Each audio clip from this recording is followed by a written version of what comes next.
Y es interesante cómo ha pasado mucho tiempo y no deja de ser el libro más leído, bueno, a lo mejor no el más leído, pero sí el más vendido y el más distribuido, y es por millones y millones. No hay ningún libro que se le acerque ni remotamente de tantas veces que se ha editado, de tantas veces que se ha traducido.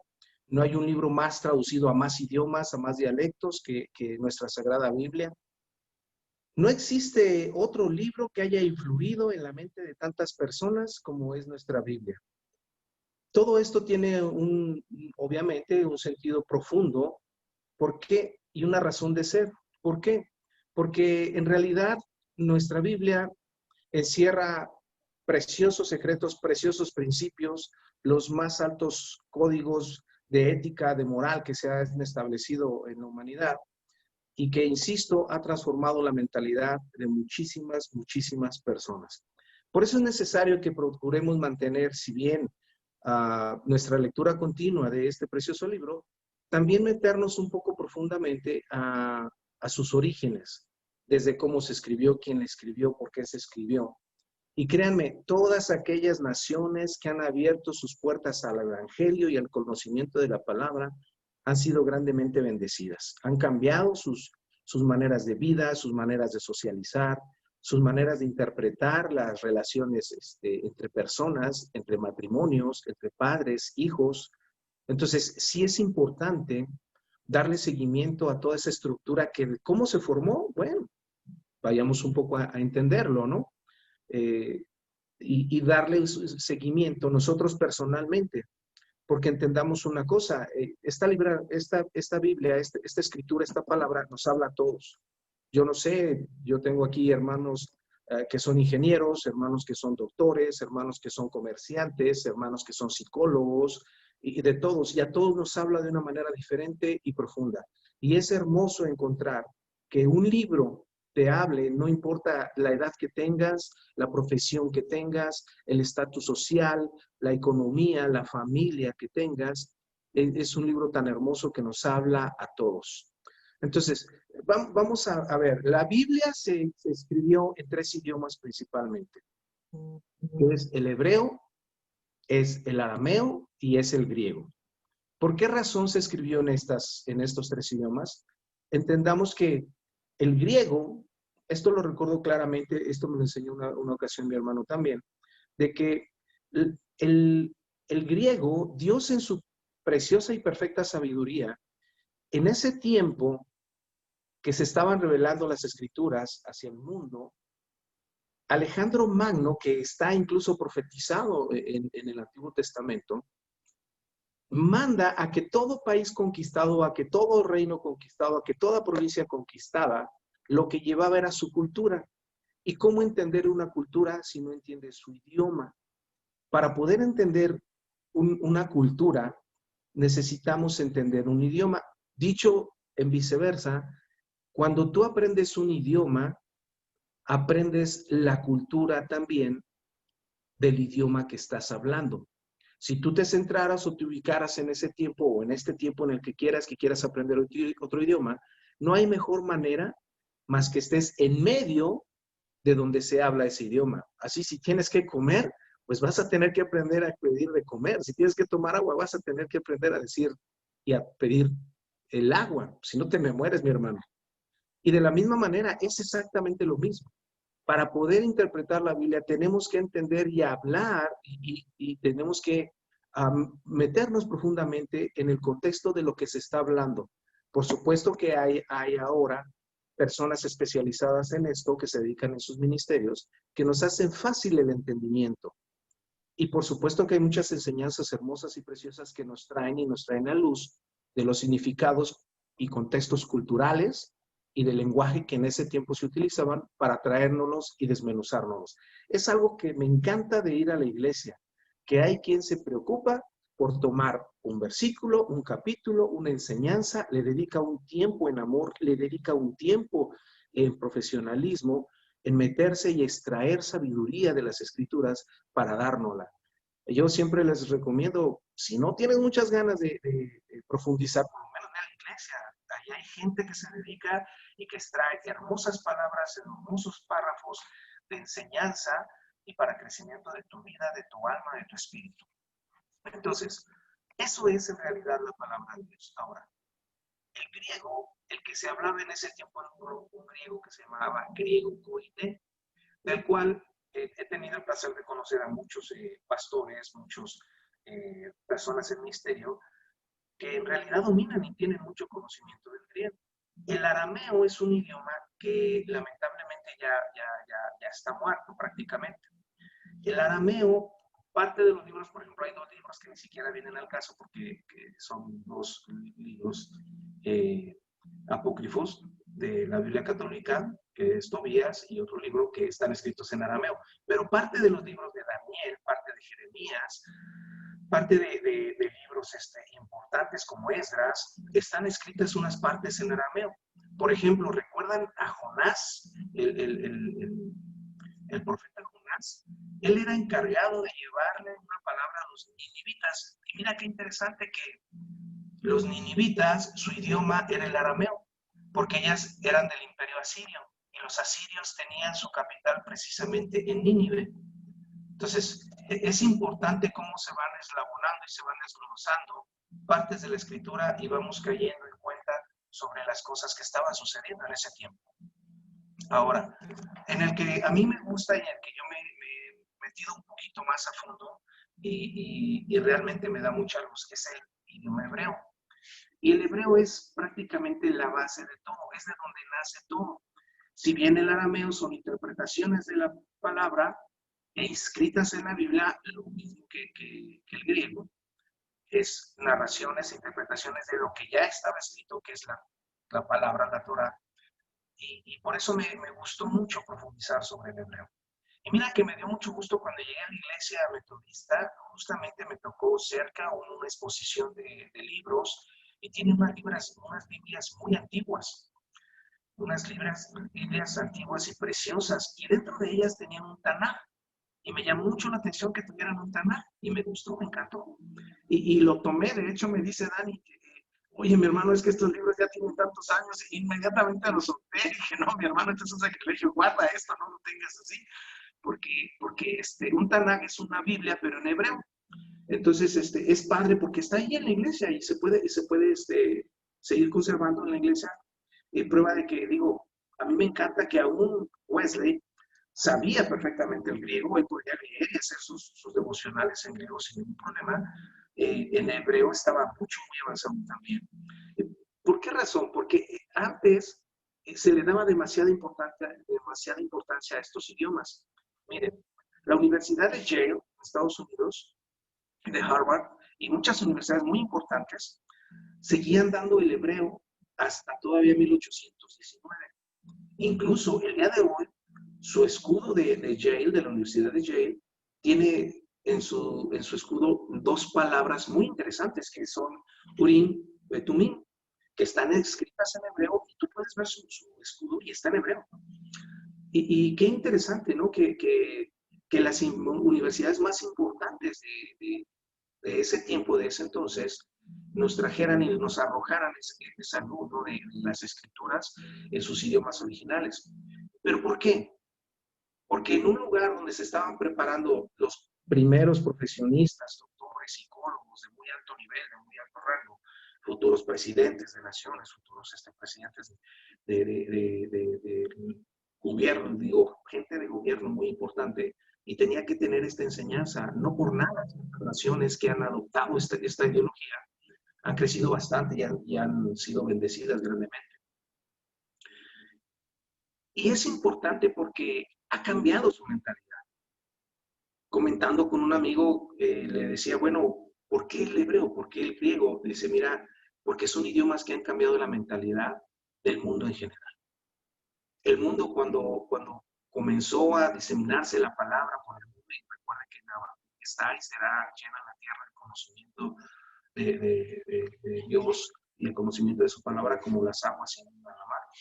Y es importante como mientras más avanza el conocimiento de la palabra, hay más libertad en las personas, hay muchísimo mejores condiciones de vida, que por supuesto, entendamos, donde más se manifiesta Dios, pues el enemigo no deja también de estar manifestándose y también de manera muy fuerte, ¿no? Pero es importante que entendamos que tiene un propósito el que nosotros nos metamos y estudiamos y veamos esto. Por ejemplo, ese Urim y Betumim se refiere un poquito a la, no es adivinación, porque eso no es correcto, pero al discernir, al saber, al entender las cosas, sí, por revelación divina, por revelación de Dios. ¿Recuerdan cuando Jesús estaba siendo golpeado y le taparon la cara y decían, profetizanos, ¿quién te está golpeando? Adivinas quién te está golpeando. Había una situación muy interesante. Jesús no podía, número uno, porque en ese tiempo se utilizaban unos mantos que eran mantos pitonizos, que si tú adivinabas con la cara tapada, estabas cometiendo pecado de adivinación. Y las personas sabían y entendían, porque las personas de Dios, de Jesús se decía que era un sumo sacerdote. Y el Urim y el Betumim estaban en el pectoral de los sumos sacerdotes. Por eso le decían, profetízanos. Dice Jesús acerca de la palabra la palabra de Dios, porque él mismo era la palabra, lo dice Juan, que en el principio era el verbo, y el verbo precisamente era Jesús. Él mismo lo dice, porque pasarán los cielos y la tierra, pero ni una jota y ni una tilde pasarán. O sea, se acabará todo, pero esto no pasará.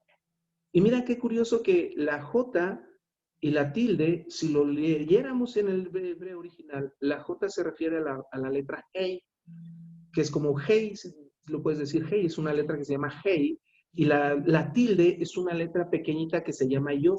Nosotros traducimos como tilde, pero en el idioma hebreo no existen tildes.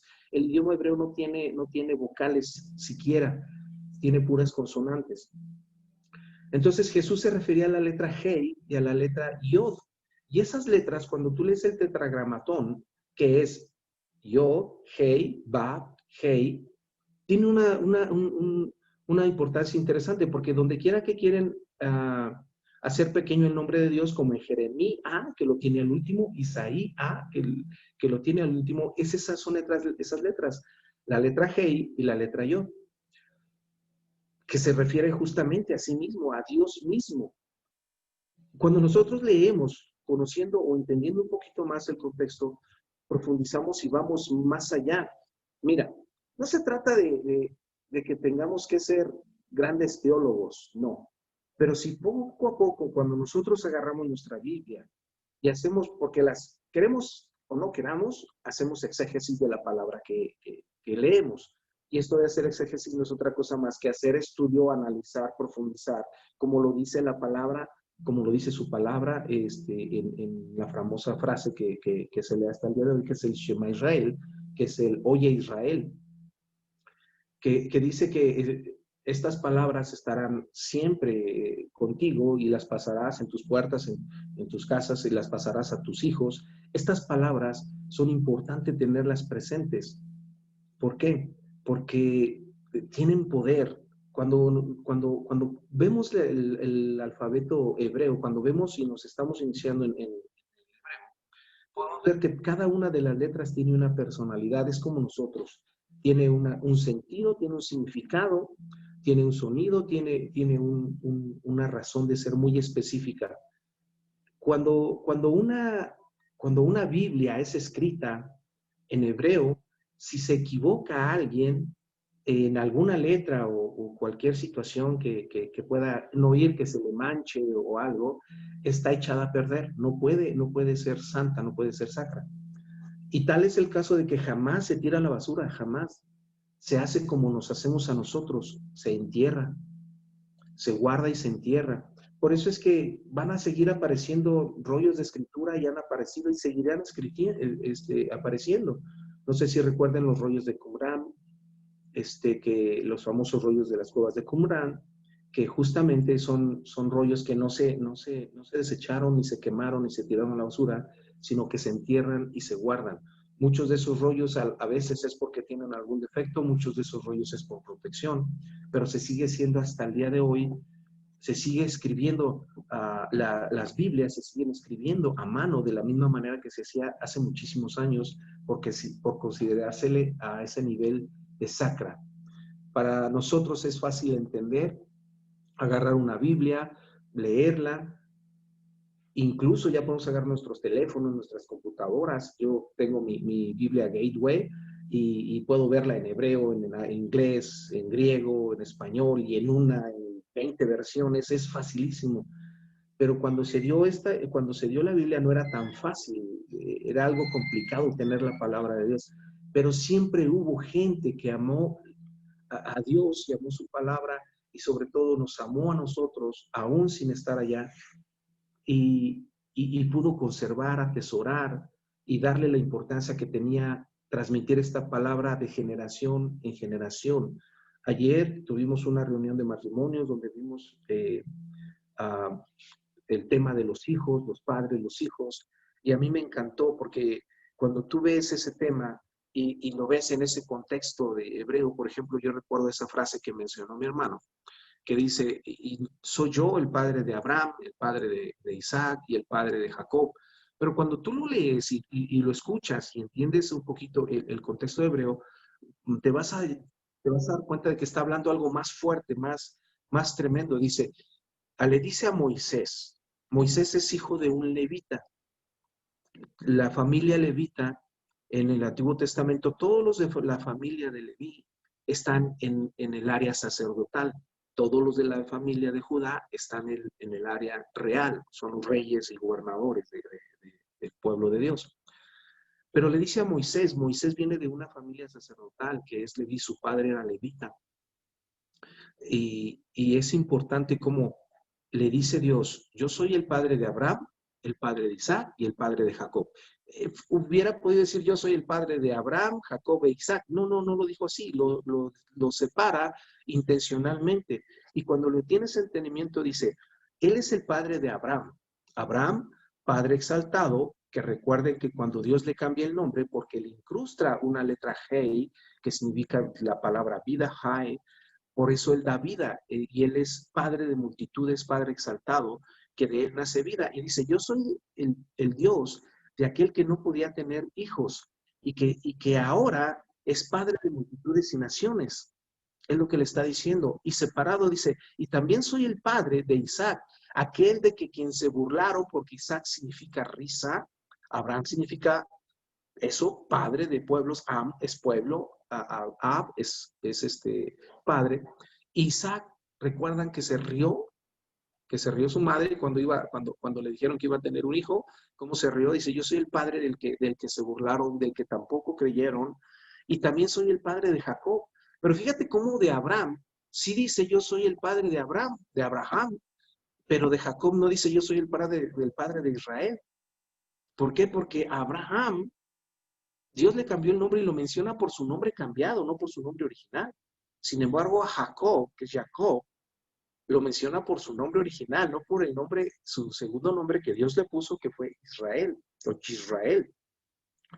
Entonces es interesante ver cómo se para diciendo, no me importa el tipo de persona que fueron, ellos me aceptaron como Dios, porque recordemos que Isaac tuvo su hermano, que es Ismael, Jacob tuvo su hermano, que era Saúl, pero no los menciona a ellos, los menciona precisamente estos tres, diciendo, no importa cuán diferentes, no importa cuál fuera su problemática, no importa quién fuera su padre, quién fuera, ellos me eligieron, yo soy su Dios de ellos, y se lo dice a Moisés.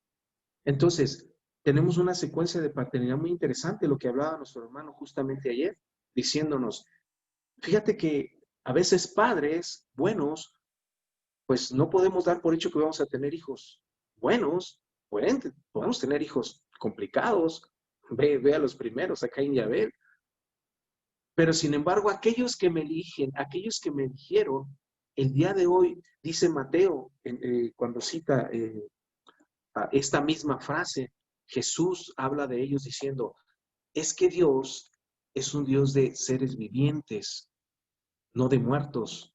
Hablaban del tema de la resurrección y lo cita a ellos. Y te dice muchas cosas muy interesantes, porque puedes ver cuán grande es la gama de personas que somos. Jacob tuvo 12 hijos y de los cuales 12 totalmente diferentes. Entonces, tenemos una riqueza tremenda y tenemos una enseñanza, como decía mi hermano, de que no importa cuán diferentes seamos, cuán complicados seamos, Dios siempre que le busquemos va a tener para nosotros un oído y una bendición preparada. Por eso cuando nosotros escuchamos y comenzamos a meternos un poquito y ver la importancia de meternos un poquito en conocer los idiomas, conocer los contextos, vamos a conocer los contextos, no solamente lo que significa una palabra, sino qué es lo que se estilaba en ese tiempo, qué es lo que realmente estaba sucediendo. Hay una parte muy interesante que tenían, que ellos dicen que son los tzitzits. Los tzitzit son las barbitas de los mantos que se ponen para orar. Entonces dice que iba la mujer y que le gritaba a Jesús y que entre la multitud tocó su manto. Ese manto lo que tocó en realidad eran los tzitzits. Lo que significan los tzitzit son los mandamientos y las oraciones que hace la persona que trae su manto o su como lo dicen ellos, ¿no? Su tefilá. Entonces, lo que realmente estaba tocando era su espiritualidad de Jesús cuando lo toca y dice que fue sanada. Toca esa parte y dice, wow, ¿quién me ha tocado? Salió poder de mí. Jesús lo entendió perfectamente, la mujer lo entendió perfectamente. Si nosotros nos vamos, en este contexto vamos a ir descubriendo cosas muy, muy interesantes acerca de por qué tenemos que poco a poco ir metiéndonos a estudiar un poquito más profundo sobre esto. Por supuesto que fácil no es a veces un poco complicado y yo insisto, hay personas dedicadas a esto que nos hacen un poquito más fácil, más placentero el escuchar, pero qué hermoso cuando nos podamos meter al griego, cuando nos podamos meter al hebreo. Y no te estoy diciendo que lo estudiemos de fondo, sino que simple y sencillamente, si hay algo que te gustó, que te hace clic con tu vida, métete profundamente a estudiarlo y ve y checa las raíces etimológicas. ¿Qué quería decir en realidad? ¿Qué más hay en este pasaje que me agradó, que me gusta? Todos nos identificamos con un pasaje, absolutamente todos nos identificamos con un pasaje de la Biblia o dos o tres. Metámonos profundamente, veamos el sentido en todas las dimensiones que nos puede entregar más este pasaje. Porque a fin de cuentas, si yo me meto a estudiar y solamente lo hago por conocer, por saber, por vanidad, recuerden que el conocimiento envanece. Pero cuando buscas encontrarle un sentido a tu vida, cuando buscas encontrarle un sentido a qué me está diciendo Dios, es cuando tienen realmente una resonancia más fuerte en tu vida y en tu espíritu. No solamente alimentes tu intelecto, alimenta tu espíritu. Dios se quiere contactar contigo. No por nada nos dio un alto nivel de intelectualidad a todos y nos dio un alto nivel de intelectualidad y de inteligencia precisamente para escudriñar más profundamente. A veces nos preguntamos y decimos, Juan Wesley pudo instituir una iglesia, un metodismo, pero recordemos que él tenía raíces muy fuertes y enseñanzas muy profundas que lo llevaron a entregarnos el día de hoy lo que mira, que hay iglesias en muchas partes del mundo con el metodismo y que afortunadamente un hombre, un varón que se dedicó y que lo hizo y que pudo crecer personalmente y entregarnos esto también a nosotros. Finalmente, a fin de cuentas, ¿tendremos realmente un provecho de estudiar, de meternos un poco más profundo a esto? Yo creo que sí. Muchos de los que hemos intentado hacerlo, a veces nos desanimamos, pero cuando descubrimos y cuando entendemos, el Señor nos lleva a otros niveles y a otros posicionamientos de entendimiento muy, muy agradable. Y no para, insisto, no para envanecerse, sino que personalmente nos hacen crecer. Yo recuerdo claramente y puedo decir que hay un Leonel Villafaña antes de Cristo y un Leonel Villafaña después de Cristo, y ha sido porque, uh, como lo decía mi hermano ayer, o sea, él decía puras cosas de los padres hacia los hijos adelante, pero a mí me tocó vivir cosas de hijo para con mi padre, que honestamente, y con mi madre, que muchas, híjole, si era mucho palo, o sea, no nos fue muy bien, ¿no? O sea, como hijos no nos fue muy bien. Pero cuando yo conozco de Cristo, cuando me meto a conocer por qué mi padre tuvo que ser de esa manera? ¿Por qué mi madre tuvo que ser de esa manera? Digo, estoy eternamente agradecido, grandemente agradecido con Dios por los padres que me dio, por mi madre, por mi padre, estoy muy agradecido, pero entendí muchas cosas, entendí por qué mi padre se comportaba así, por qué mi madre se comportaba así, y más aún, Dios me revela por qué me tocó a mí ese tipo de padres, ¿no? O sea, y lo entiendo, ¿no? A veces el tener nos hace envanecernos y pudo haber sido muy dañino para nuestras vidas el no haber vivido de otra manera. Me gustó mucho una parte que descubrí. Cuando vemos la palabra Adán, Adán no significa hombre como tal, significa humano o humanidad. Pero a mí me gustó mucho porque siempre hay esa frase de que si no somos más que un pedazo digo, tierra, ¿no? Hasta hay una canción que dice, bueno, es que lo único que te va a hacer es un pedazo de tierra, igual que el rico, que el pobre, que el inteligente, que el tonto, ¿no? Y me gustó mucho, la palabra Adán se compone es una composición, es un juego de palabras, que si bien significa humanidad, significa Adama, significa tierra, y Dam significa sangre. Y recuerden que dice el Señor que la vida está en la sangre. Nosotros no somos más que tierra moldeada con sangre. Y tenemos vida gracias al Ruach HaKodesh, que es el espíritu, el aliento de Dios, cuando sopla en nuestra nariz y nos da vida. Y me queda muy claro todo esto y digo, bueno, Señor, gracias porque en realidad no soy más que eso, o sea, un pedazo de tierra en la cual fluye sangre y cuando termine voy a regresar a lo mismo, voy a regresar a la tierra. Y eso te ayuda mucho, te identifica mucho en que pones tus pies muy en la tierra, valga la redundancia, pones los pies muy, muy, muy bien, bien, bien quién eres y que lo único que puedes hacer como ser viviente es alaba al Señor, porque tienes ese aliento de vida para alabar al Señor. No, no, no, haz todo lo que puedas hacer. No, no, no te limites intelectualmente, culturalmente, deportivamente. Haz todo lo que puedas hacer, pero lo que puedas hacer. O sea, no quiere decir que esté destinado para ser igual de rico que Bill Gates o igual que de caritativo que la Madre Teresa, no sé, que alguien así. Yo soy yo y he elegido escoger a Dios. Me ha revelado cosas muy importantes, muy lindas, y he elegido escoger a Dios. El día de mañana mis hijos podrán escuchar, bueno, yo soy el Dios de tu Padre, y el que quiera de mis hijos seguirlo, va a ser algo hermoso, va a ser interesante, porque toda la Biblia siempre vemos la frase hijo de, hijo de, hijo de, y ese es a lo que se refiere. En realidad, cuando lo lees en hebreo, ese es su apellido. Cuando dice hijo de Jacob, es su apellido. Cuando dice cuando le gritan a Jesús, Jesús, hijo de David, lo que está diciéndole es, Jesús, eres el hijo, tu padre es David, por descendencia tu padre es David. Pero recuerden que le dicen el león de la tribu de Judá, y Judá significa alabanza. Entonces, nosotros entendamos que justo eso es lo que tiene que darnos valor, lo que tiene que darnos poder, el que lo que vayamos entendiendo y discerniendo de parte de la palabra de Dios es para hacernos crecer, para hacernos mejores personas y tener un corazón con respecto, y moldear un corazón con respecto a Él es agradable. Es algo hermoso, es algo lo que hemos vivido y concluyendo,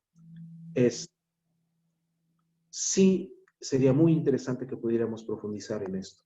Yo sé que es difícil a veces por tiempo y todo, pero ha sido una experiencia muy hermosa y yo lo recomendaría mucho.